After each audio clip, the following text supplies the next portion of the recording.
Hello guys, so ito naman ang sumunod na part. Napansin ko lang sa punong ito, talagang ano, kumbaga sa kuyo nun pa talagang rimpong ang bunga. Ayan.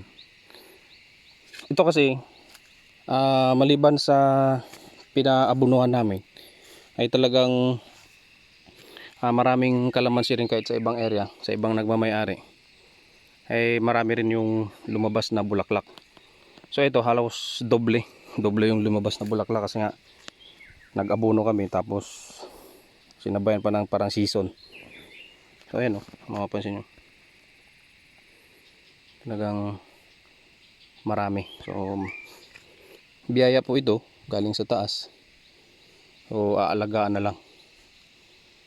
So ayan, ito sa kabila ganun din. Ayan o, so talagang tulad nga ng sinabi ng caretaker, marami talaga. Ayan o, kasi nakaraan ko konti lang. So sana ay magtuloy-tuloy ito.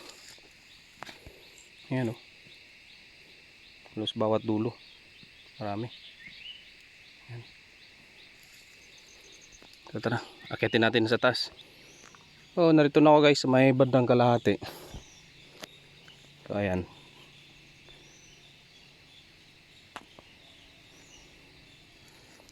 maganda talaga yung sa area na to, sa lupa pa lang. Ayan o, may itim-itim na may kunting pula. Ito kahit maliliit o, yung mga bunga. Mas marami yung mga malalaki. So siguro ito guys, mag-average hindi na to bababa ng 5 kilo bawat puno. Basta magtuloy-tuloy lang. Sobra nga, baka kasi ito sa isang sanga pa lang oh. Baka mga kalating kilo na kagad dito. Sobra. Sana nga magtuloy-tuloy. Sana nga biyayaan. Na may biyayaan ng maraming bunga at the same time magandang presyo. Yan.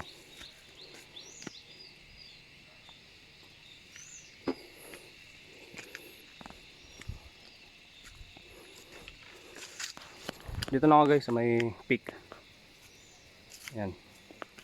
So bali dito sa area na to, napansin ko lang ay kailangan natin magpalinis na.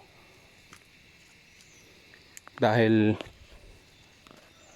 lumalaki na naman yung mga damo sa palibot paligid. Yan. So ito guys, mga 3 buwan hanggang 4 na buwan. So siguro pagtungtong ng 3 buwan mula nung pinabunga o inabunuan, meron tayong ma-harvest dito paunti-unti. Pero talaga yung tag-ubos ay 4 na buwan. Yan o.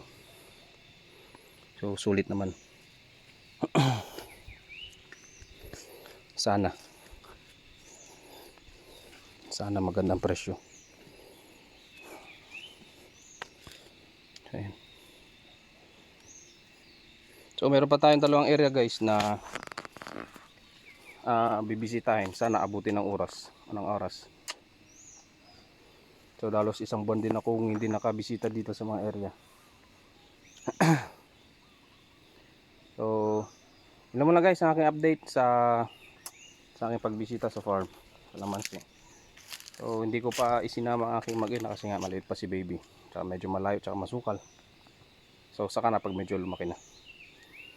So yun naman na guys ang aking update. So kita-kita sa susunod na vlog and God bless. Bye bye.